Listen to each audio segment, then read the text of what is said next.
This is Hong Kong.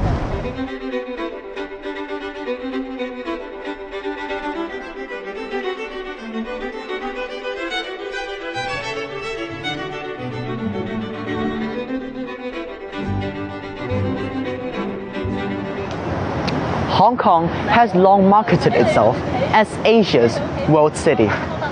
And yes, in fact, Hong Kong has begun to take the first steps towards globalization. It's a world city. It's a very cosmopolitan city. International city. It's a world city. To the eyes of most foreigners, Hong Kong was and still is a world city.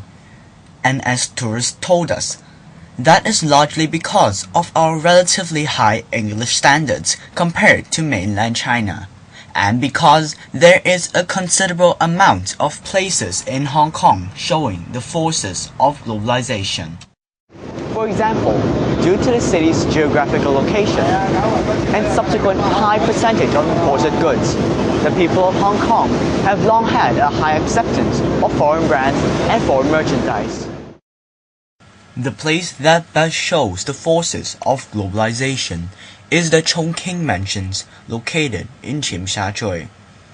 The Chongqing Mansions has in the past been avoided by local Chinese, yet it serves as an excellent indicator of how globalized some places of Hong Kong can be.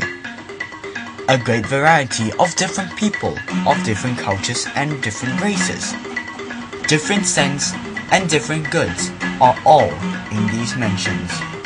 In fact, the Chongqing Mansions has recently been named the best example of globalization in action by the Time magazine back in May 2007. Just look at the friendly faces and you will find how this is one world.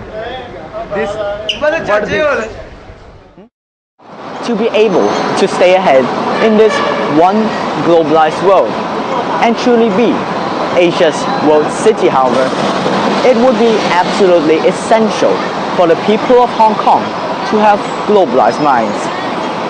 While it is worth noting that a significant portion of the city's residents would have studied overseas during some point in their lives, most residents in Hong Kong simply do not know what's going on in the outside world. To find out how much global awareness average Hong Kongers have, let's see how well they do in a little experiment. In this experiment, we are going to show the interviewees 4 international figures, namely Gordon Brown, Pervez Musharraf, Al Gore, and Ban Ki-moon. 美國嘅唔係好記得佢個名。見過不過唔知叫咩名喎？呢個真係。啊！呢個係唔知㗎。呢個唔係琴晚打我嗰件咯。OK，好搞笑啦！唔知。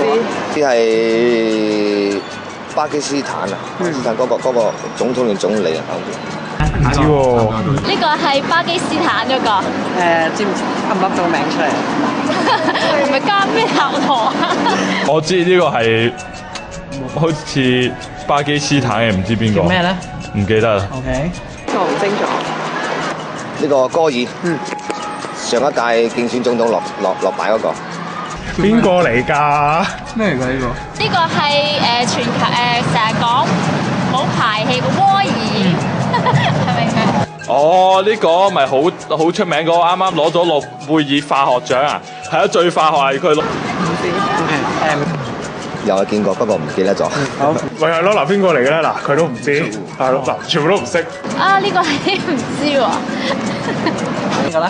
呢個我頭先講過10次啦，我老豆啊嘛，我老豆個 friend。你個 friend 邊個啊？叫咩名？唔記得咗，佢係啲細叔伯嚟嘅。As you have just seen, the interviewed Hong Kongers have very little knowledge of what is going on out there in other parts of the world. The conclusion we come to is that the level of global awareness among the general public is relatively low. Which brings us to the question, what happened? While a considerable percentage of the members of the general public love placing the blame on our local education system, which has been criticized as being based on rote learning in the past. This time around, the single most serious problem is probably the media of Hong Kong. Why? That's because most Hong Kong people rely on the media as their main source of global information and global awareness. With that in mind, let's go read some papers. Now this is the best-selling newspaper in Hong Kong. And the headline for today is... very interesting. Okay, a random girl having a crush on a doctor and made dozens of appointments in a single day. There's even this very interesting comic strip illustrating how this girl annoyed the doctor. And it is this kind of news that fill up our airwaves, newscasts, and newspaper headlines. Right when the American subprime crisis has triggered numerous banks to initiate huge sell-offs worth billions of dollars. Right when a downfall genocide is still ongoing. Right when the planet continues to warm up. Right when we're faced with numerous global crises. It is easy, then, to imagine how the people of Hong Kong can manage to lose their global awareness by waking up to the news of car crashes and reading through newspaper stories of secret crushes on their daily commute. Now that we know Hong Kongers are lacking in global awareness and global integration, what should Hong Kong do to be able to stay ahead of all its competitors? While it would be nice if the media wishes to change, the most effective answer lies in education. For it is only through education that the next generation of Hong Kongers would be able to, first, care about and acquire knowledge of the outside world. Second, acquire global awareness. And finally, integrate with the world and become true global citizens. The upcoming education reform should be able to address these issues, but we just have to wait. Hong Kong has got somewhat of a head start in the race against all its global competitors. You have some parts and places of the city showing signs of being globalized. Yet, the key to the city's future success would lie in the hearts and minds of the people, in their sense of global awareness, in their ability to understand different cultures and different people, and in their ability to become true global citizens. Would we, as the people of Hong Kong, stay ahead, or would we simply be left behind by everyone? Would Hong Kong truly become Asia's world city, or would it fade out and be forgotten? In time, we will find out. It's time to go global. It's time to take action. It's time to think again.